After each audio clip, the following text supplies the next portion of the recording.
Hello, and welcome to The King's Errand. The passage John 10, 1 through 15, where Jesus is talking about being both the door of the sheep and also the shepherd of the sheep, the good shepherd. Now, you may know the term good shepherd, but a lot of people don't know that Jesus actually called himself the door to the sheep.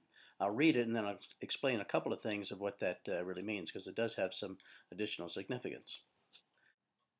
From chapter 10 of John, Jesus declares himself to be the true shepherd of men.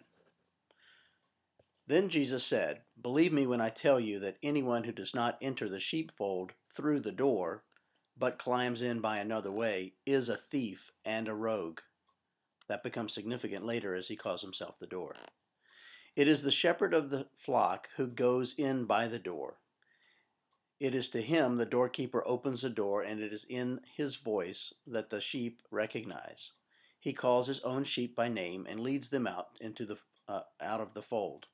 And when he has driven all of his own flock outside, he goes in front of them himself, and sheep follow him because they know his voice. They will never follow a stranger. Indeed, they will run away from him, for they do not recognize strange voices." Now, Jesus gave this illustration, but they did not grasp the point of what he was trying to say to them. So Jesus said once more, "I do assure you that I myself am the door of the sheep. All who have gone before me are like thieves and rogues, but the sheep did not listen to them. I am the door. If a man goes in through me, he will be safe and sound. He can come in and out and find his food. The thief comes with the sole intention of stealing and killing and destroying, but I came to bring them life, and far more life than before. I am the good shepherd," Jesus says. "The good shepherd will give his life for the sake of his sheep, but the hired man, who is not the shepherd and does not own the sheep, will see the wolf coming, desert the sheep, and run away. And the wolf will attack the flock and send them flying. The hired man runs away because he is only a hired man and has no interest in the sheep. I am the good shepherd," Jesus continues to say, "and I know those that are mine, and my sheep know me, just as the Father knows me, and I know the Father. I am giving life. I am giving my life for the sake of the sheep." Now, there's several things in here that Jesus talks about. One, at the beginning, he says, "The sheep know me, and I call them by name." Many things we find in Scripture where Jesus or where God actually names something, it comes into being. So as he calls our name, later in Revelation, it says that it's important for us to have our name in the book of life. When Jesus calls us by name, that's a very significant theological kind of idea, that Jesus knows our name, and it calls into being our affiliation or our life with him.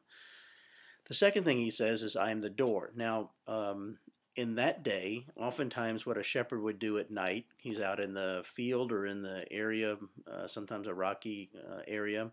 What a shepherd would do with the sheep is that he would take a bunch of different plants and dried things that were around, and usually up against some rock area, would build a makeshift pen for the night with this thorns and these kinds of things that would serve as the fence. Where the opening to this area was, where the sheep would go in, the shepherd himself would lay across the entrance. So he would literally become the door to the sheepfold, or the pen where the sheep were. And that way he was the one who would be protecting. Jesus then calls himself the good shepherd. Unlike the hired man who would run away if the flock was threatened, he declares himself to be the good shepherd, both the door that keeps the going in and out and keeps those in the pen his, and yet he calls himself also the good shepherd, the one who leads the flock, the one who protects the flock, the one who loves the flock, the one who calls them by name. When you begin to get this picture of Jesus as shepherd, and we literally are called the sheep, but we're called the sheep not as you'd look out over 1,000 sheep and say, "Oh, look, 1,000 sheep." But he knows each of our names, and he calls us by name, and we know his voice. So part of the challenge for us as we look at this passage is, how do we get to know the shepherd's voice? That we hear his voice, know his voice, and are not tricked by the wolf or a rogue or a thief and hearing another voice.